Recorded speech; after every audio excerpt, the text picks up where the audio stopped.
Les bases et les prérequis pour installer Docker facilement sur son serveur, c'est ce que nous allons voir dans cette vidéo. Eh bien messieurs dames, bonjour et bienvenue dans ce petit tutoriel où nous allons aborder ensemble le thème de Docker. Nous verrons tout au long de ce tutoriel les petites bases intéressantes pour bien démarrer son serveur correctement, les petits tips. Donc pour ce tutoriel, j'utiliserai donc une VM Debian comme vous pouvez le voir ici. Donc avant toute chose, ce qui nous intéresserait de récupérer, c'est notre adresse IP. Donc tout simplement, on va d'abord se loguer sur notre VM. Voilà, on va rentrer le mot de passe. Et ce qu'on va faire ici, c'est un petit coup d'IPA, comme ici, pour récupérer tout simplement l'IP de notre serveur. Donc là, on la voit. Donc une fois l'IP récupérée, ce qu'on va aller faire, c'est un petit coup de PowerShell. On va aller tout de suite faire un petit coup de SSH. On va récupérer notre adresse IP comme on le voit ici, donc la 10.221.172.118. Et devant, on va rajouter notre user. Donc là, le user, c'est ANVLS. Arrobase, voilà. Ici, on va rentrer le password tout simplement de la session pour nous loguer en SSH. Donc là, ici, on est bien logué sur le serveur. Donc c'est parfait. Ce qu'on va faire, on va mettre le serveur ici et vous allez récupérer ce petit fichier en fait de commande qui nous permettra d'installer Docker tout le long. Donc il sera en description et également téléchargeable. Donc ce que j'aime bien faire au tout début, c'est un petit coup de sudo apt update. Donc pour mettre à jour tous les paquets. Ok. Donc là, bien sûr, il faut installer sudo, c'est mieux. C'est une petite protection qui permet en fait tout simplement d'éviter d'utiliser le compte root en permanence. Donc là, temporairement, on va aller se connecter en route. On va taper notre mot de passe. Donc là, on relance apt-get install sudo. Donc pour venir réinstaller sudo, hop, install sudo. Ok. Donc, comme je vous le disais tout à l'heure, c'est la petite protection, c'est quand même mieux d'avoir sudo. Ok, donc une fois que c'est fait, on va aller ajouter tout simplement en fait notre user de la VM au groupe sudo, parce que sinon on va pas pouvoir utiliser notre utilisateur. Donc là, ce qu'on va faire, c'est un petit coup de sudo usermod -ag majuscule comme ça, sudo et notre utilisateur NVLS pour qu'il soit ajouté. Et donc une fois que c'est fait, voilà, on va pouvoir faire exit pour se remettre. Et là, on va faire du coup sudo apt-get update pour faire les mises à jour. On tape notre petit password. Ok, je sais pourquoi. Alors en fait, là, il faut que vous redémarriez votre VM. Voilà, donc là, on quitte, on se relogue, on remet le mot de passe. Et normalement, là, ça devrait fonctionner. Parfait. Donc là, vous voyez bien que ça fonctionne. Donc là, n'oubliez pas de redémarrer votre connexion SSH. Pas le serveur, la connexion SSH. Allez, on relance nos mises à jour de paquets, notre petit mot de passe. On le laisse travailler tranquillement. Parfait.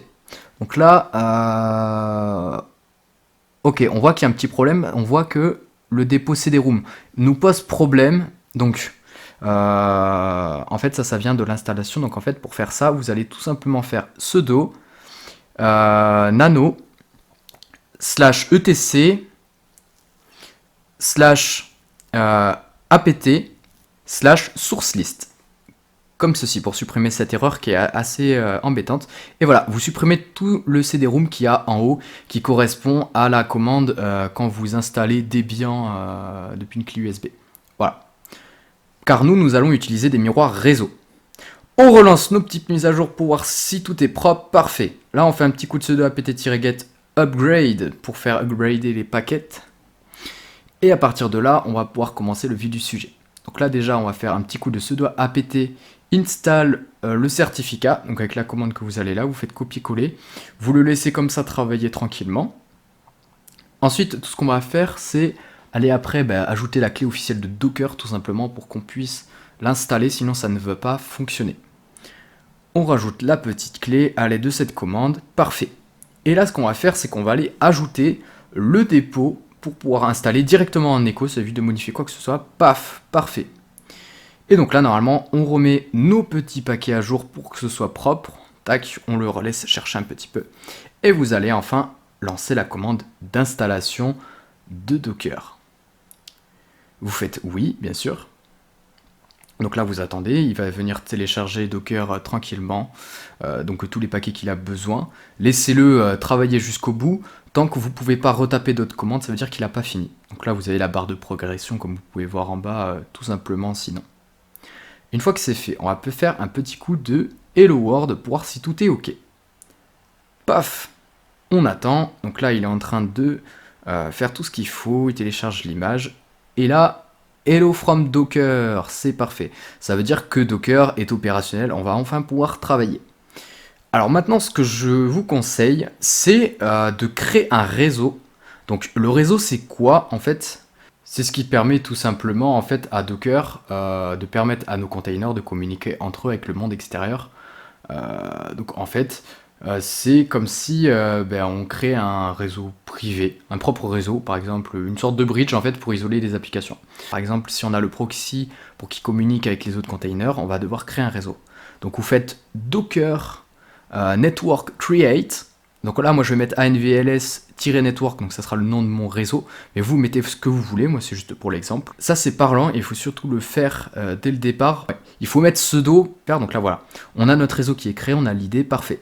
Ce que vous pouvez faire en plus pour éviter à chaque fois de taper sudo docker, si vous voulez juste tout simplement taper docker, vous avez juste à refaire la commande qui nous permettait tout à l'heure d'ajouter le user au groupe docker, tout simplement. En fait, vous ajoutez docker au groupe sudo pour pouvoir l'utiliser sans mettre à chaque fois sudo. Voilà, c'est un petit tips. Et donc sur ce, merci d'avoir regardé la vidéo, c'est tout pour aujourd'hui. On se verra la prochaine fois pour configurer le proxy. Moi je vous dis à très bientôt, ciao ciao. Sudo systemctl start anvls info.